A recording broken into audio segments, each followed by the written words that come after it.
people are distracted by stuff we already know.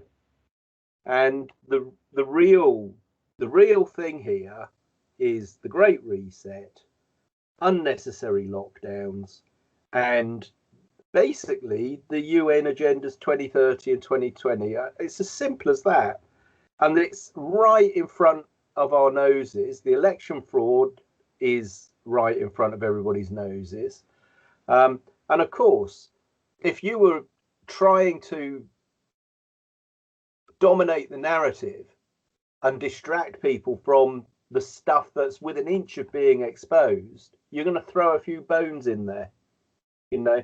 So in terms of it, you could look at it as a kind of a patsy based news cycle where they throw a couple of patsies in for so basically they're sacrificial lambs. They'll throw a few people to the dogs to hide the biggest and most vulnerable part of their narrative, which is Trump had won by a landslide, and they're rigging the outcome. And it's like when two boxers have had a 12-round bout and they both claim victory, wandering around saying they'd won, all that kidology. Like you said about betting on throw-ins, right? Well, you know, another sporting analogy would be that. Except in this one, what they, you know, Trump has knocked his man out, and yet they're still going to the scorecards, and you know, fix it in. So that's why, you know, I want to see what Mark Stein had said, and it doesn't make very happy reading, but it's well written. I like Mark Stein. He's a good singer too. He's a jazz singer.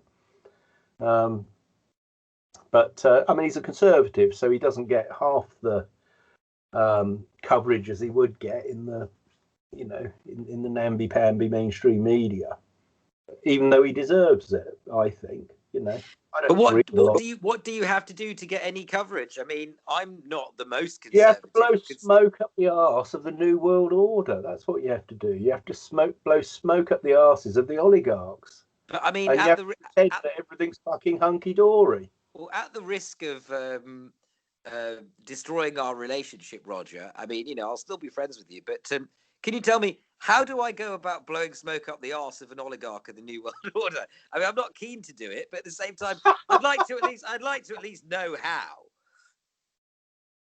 What do you have to do? Is this called affiliate marketing? Do you just say, "Oh, Macron's looking good today"? It's like, is it like the social credit system where you say, "Look at what's happening with the Dow"? Because yeah, in a way, that's what Trump was doing as well. It's quite easy to do. What you have to do is you have to pick out the hashtags that are being promoted. So trending hashtags on Twitter that aren't being closed down quickly, and liberally weave them into whatever it is you're writing, and then people will be searching those terms. You'll find they'll start promoting whatever it is you're writing. Okay, so for example, if you have the CPTPP or any of these, you know how they've always got these new plans, right? So whatever their new plans are, if I include references to all the new plans, and then in paragraph 2, paragraph 3, paragraph 4, say this is what this is for, but at the same time, you do a word search, you find the buzz phrases, the trigger phrases, and then you just, you know, add them into your thing, and you will find that you will get more people looking at your posts because they won't be shadow banned. It's quite simple. Yeah. Because you're not being you're not going onto controversial ground as far as the systems are concerned. Yeah, well, I mean, the way that you figure out the sense of what someone's writing is matching word pairs and stuff like that. It's a context. You program the context of certain pairs of words or word order, if you like, and you can predict with a high degree of accuracy that if those pairs are in that order, it's going to be okay. So if you watch that Professor Robertson film about the big lie, about the Scottish independence, so he talks about the ordering of narrative in a news story. So you can still put stuff in that may be minded or giving a point to the other thing, but you never do that first, right? So you have to poison the well, and so you have to know what the poisoning the well phrases are.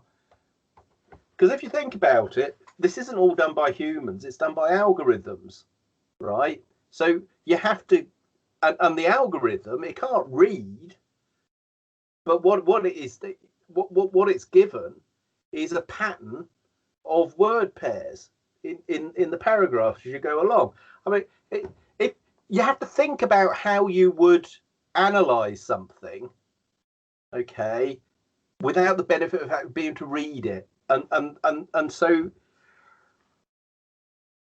I mean, it's a linguistics point. It's a a grammar point, and it's a syntax. I mean, it's all of that good stuff about was it generative grammar or whatever? All of that stuff. Oh yeah, I mean, I'm loving what you're telling me because I connect with it on both the human learning front, but also as our conversations go on the artistic front too. Because the combinations. But as you said, there's a G.K. Chesterton book called I think it's The Napoleon of Notting Hill, and the first line. This is his first ever novel that he wrote, aged sort of 26 or 27. Line. This cannot be defeated. This line. He says, "The human race, to which so many of my readers belong." And it was only yesterday that I realized, oh my God, he created space for what you're talking about by doing that. Because I remember when I first read that line, I thought, oh yeah, ha ha, only a human could ever read this, ha ha ha. And now I realize, actually, no, he's been read by non-humans many times over in the process that you just told me about. Yeah. It beats me how do people think that internet searches work? Like the old Jeeves thing. Do they think the butler goes off and rifles through the books? Kind of thing. Oh, that's an interesting question. I think I'll start looking under fiction.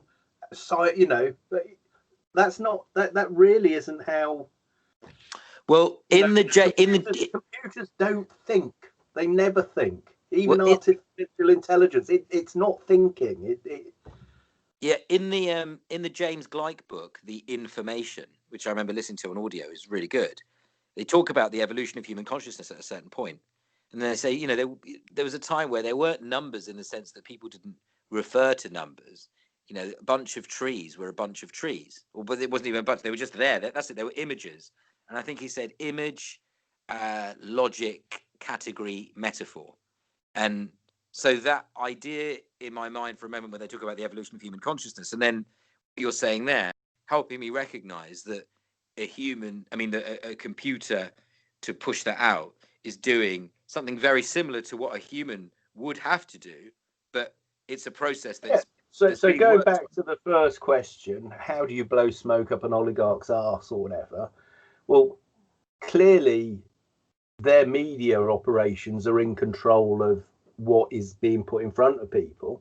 And if you want your stuff to go in front of people, you have to use the same language or word pair or buzzwords, call them what you will, the same badges, if you like, that they and the way that they recognize their own badges or put them in is, you've got to crack the code, the cipher, if you will. So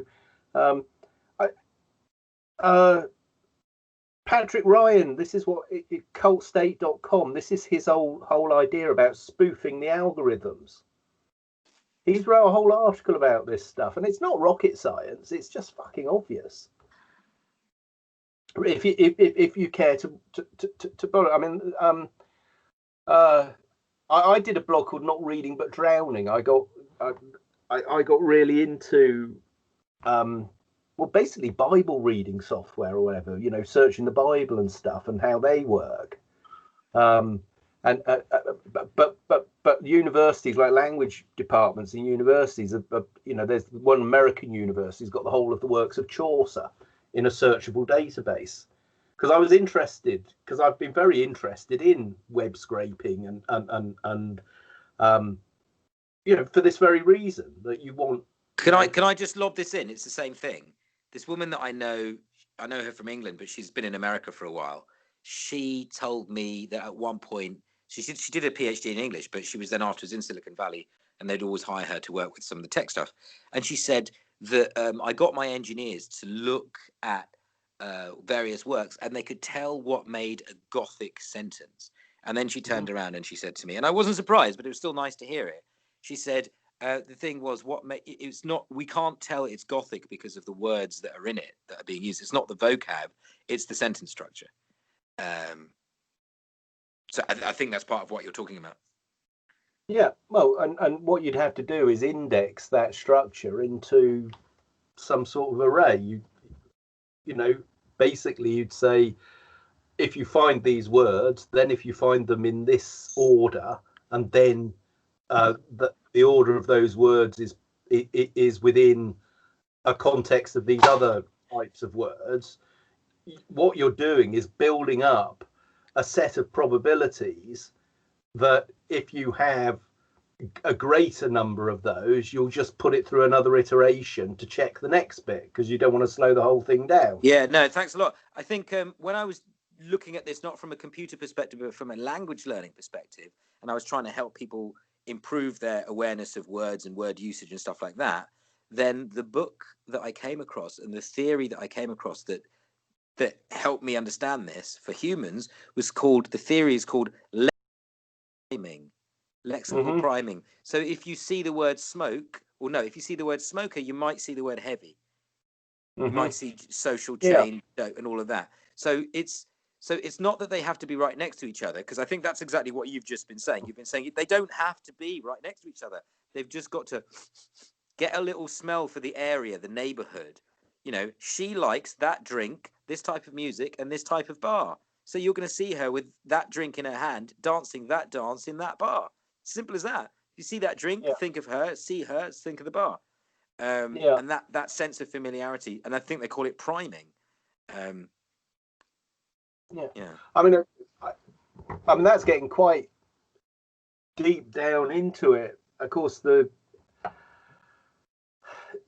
at the front end of all of this, it's quite easy to, if someone searches for a particular URL, you with control at the server level, prevent people from seeing that stuff. Just slow down how quickly it loads, and people just won't wait until it loads. I mean, this is what the net neutrality stuff is all about. So net neutrality is one thing, but it goes into the actual, you can put your blockages at various different parts of the pipe. I remember the tweet that Julian Assange sent to Donald Trump back in 2016, 2017, when he still had access to the internet, and the net neutrality debate opened up again. Assange sent a message to him saying, be careful, because if you do this, people will do it against you. Literally appealing to his own self-interest, and now it looks like that's what's happening.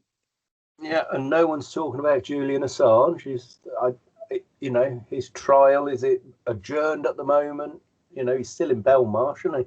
Yeah. The verdict comes in January. Well, that'd be an interesting one as well. Is Joe Biden going to extradite him or continue the extradition? Of course he fucking is. Of course he is. All these people are dancing. Quite. Exactly. He stands less of a chance of being free now than he ever did, doesn't he? There you go. Yeah. Maybe that's what Donald Trump should do. Just get on and pardon him. Anyway, there we are. Okay, I'll let you go. Thanks so much. No I'll give you a. So I'm quite pleased because I had that interaction with somebody. And that's great. That's really good news. Well done. That's fantastic. All right. Well, I'll talk to you maybe tomorrow. All right. Cheers, Ranjan. Bye. Thanks. Bye. Yeah, bye.